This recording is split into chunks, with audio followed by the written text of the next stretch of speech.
जय गुरुदेव जी महाराज एक महान संत, आध्यात्मिक गुरु और समाज सुधारक थे, जिन्होंने अपने जीवन को मानवता, सत्य, प्रेम और अहिंसा के प्रसार के लिए समर्पित किया। उनका जन्म उत्तर प्रदेश राज्य के इटावा जिले के गांव गढ़िया में हुआ था। बचपन से ही उनमें आध्यात्मिक झुकाव और परमात्मा की खोज की गहरी भावना थी। वे कम उम्र में ही सांसारिक जीवन से विरक्त होकर सच्चे गुरु की खोज में निकल पड़े। कहा जाता है कि उन्हें अपने गुरु से परम ज्ञान प्राप्त हुआ और उन्होंने जय गुरुदेव नाम से एक विशाल आध्यात्मिक आंदोलन की शुरुआत की। उनका संदेश था, मानव जीवन का उद्देश्य आत्मा की पहचान करना और परमात्मा से मिलन प्राप्त करना है।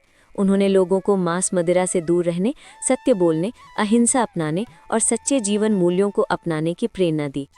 जय गुरुदेव जी ने धर्म को किसी एक पंथ या जाति तक सीमित नहीं रखा। वे सभी धर्मों के सार को एक मानते थे और कहा करते थे, धर्म का मूल प्रेम और करुणा है। उन्होंने देश भर में सैकड़ों सत्संग स्थल और आश्रम स्थापित किए, जिनमें मथुरा का आश्रम सबसे प्रमुख है।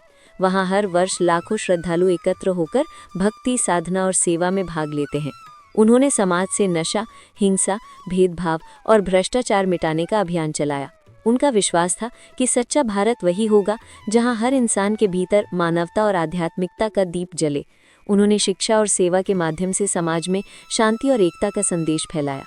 जय गुरुदेव जी महाराज का जीवन सादगी, त्याग और सेवा का प्रतीक था। वे हमेशा सफ़ेद वस्त्र पहनते थे और सादा भोजन करते थे। उन्होंने कभी किसी से धन या वैभव की इच्छा नहीं रखी। उनका सारा जीवन लोगों को सच्चे धर्म और ईश्वर के मार्ग पर चलने की प्रेरणा देने में बीता।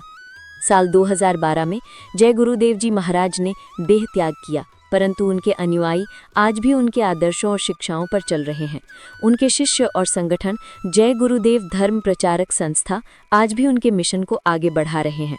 उनका संदेश आज भी गूंजता है, सत्य बोलो, प्रेम करो, सेवा करो और आत्मा को जानो। जय गुरुदेव जी महाराज का जीवन हमें ये सिखाता है कि सच्ची पूजा मंदिर या मस्जिद में नहीं, बल्कि मानवता की सेवा में है। वे आज भी करोड़ों भक्तों के दिलों में जीवित हैं।